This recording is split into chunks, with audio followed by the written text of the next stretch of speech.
Hello everyone, स्वागत है आप सभी लोगों का स्टडी 5.6 में। आज हम आप सभी लोगों को ब्याज निकालना सिखाएंगे।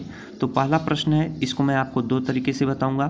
पहला डायरेक्ट मेथड होगा, दूसरा आपका फार्मूले की सहायता से बताएंगे। सवाल है आपका पहला कि 500 रुपया 3 वर्ष के लिए 6% वार्षिक ब्याज की दर से उधार दिया गया, ब्याज ज्ञात कीजिए। मान लीजिए मैंने किसी से 500 रुपया उधार लिया, कितने साल के लिए? 3 साल के लिए। प्रश्न को समझ लीजिए, इसके बाद समझ में अपने आप आ जाएगा। मैंने किसी से 500 रुपया 3 साल के लिए उधार लिया। उसने बोला ठीक है, आप उधार ले लीजिए, लेकिन प्रत्येक साल आपको 6% वार्षिक ब्याज इस पर मैं लगा देता हूँ। यानी पहले साल 6% वार्षिक ब्याज लगाता हूँ 500 रुपये पर, दूसरे साल भी 500 रुपये पर 6% लगाऊंगा, और तीसरे साल भी क्या 6% 500 रुपये पर लगाऊंगा।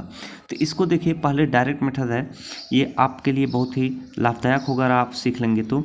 मान लीजिए पहले वर्ष का साधारण ब्याज, पहले वर्ष का लिख लीजिए, पहले वर्ष का साधारण ब्याज बराबर क्या होगा?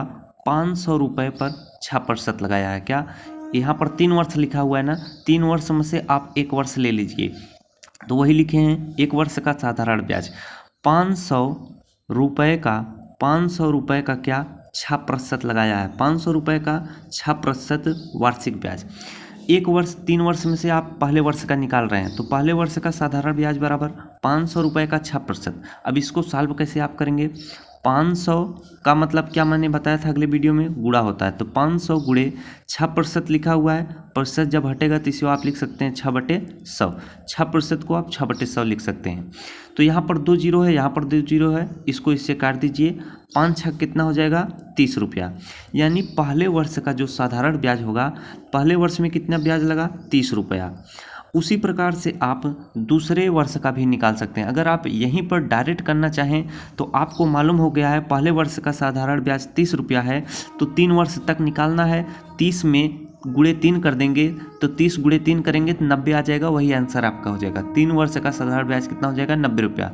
लेकिन आप थोड़ा बेसिक चीज़ सीख लेंगे तो आप ही के लिए फ़ायदा हुआ। अब यहाँ पर पहले वर्ष का निकल गया, तब आप इसमें से दूसरा वर्ष निकालिए। यहाँ पर लिख लीजिए 2 वर्ष का क्या साधारण ब्याज, 2 वर्ष का साधारण ब्याज। अब यहाँ पर 2 वर्ष पर भी साधारण ब्याज 500 रुपये का 6% लगेगा। यहाँ पर लिख लीजिएगा 500 रुपये का 6%। कितना? 6%। इसको भी निकाल लीजिए, 500 गुणे 6/100, क्या 500 गुणे 6/100। अब यहाँ पर 2 जीरो है, यहाँ पर 2 जीरो है, 5 छः कितना हो जाएगा? 30। दूसरे साल भी क्या 30 रुपया ब्याज लगेगा। उसी प्रकार से अब आप तीसरे वर्ष का निकाल लेंगे। यहाँ पर लिख लीजिए 3 वर्ष का क्या 3 वर्ष का साधारण ब्याज, 3 वर्ष का साधारण ब्याज। तो तीसरे साल भी क्या 500 रुपये पर 6% लगेगा। तो 500 रुपये का कितना 6%। तो यहाँ पर लिख लीजिए 500 गुणे 6/100, 2 जीरो से 2 जीरो कट जाएगा, 5 छः कितना हो जाएगा? 30 रुपया। अब यहाँ पर आप देख रहे हैं पहले वर्ष भी 30 रुपया, दूसरे साल भी 30 रुपया, तीसरे साल भी 30 रुपया। ये आपका बेसिक तरीका है। तो इन्हीं को आपको क्या जोड़ लेना है? 30 धन 30 धन 30, 30 कितना हो जाएगा? 60, 60 में 30 जोड़ेंगे कितना हो जाएगा? 90 रुपया। यानी 3 वर्ष का क्या 3 वर्ष का साधारण ब्याज आपका निकल कर आया है कितना रुपया? 90 रुपया। कितना? 90 रुपया। आंसर तो मैं आपको यहाँ पर डायरेक्ट बता दिया था। जब मालूम चल गया पहले वर्ष का साधारण ब्याज 30 रुपया है, तो 3 साल तक निकालना था। 30 गुणे आप 3 कर देंगे, यहीं पर आपका आंसर निकल जाता। तो ये बेसिक तरीका हो गया। अब आप देखिए इसको फार्मूले की सहायता से कैसे लगाएंगे, ध्यान से आप लोग देखिएगा। अब आपको मैं फार्मूले की सहायता से बताता हूँ। फार्मूला है साधारण ब्याज बराबर मूलधन गुणे दर गुणे समय बटे 100।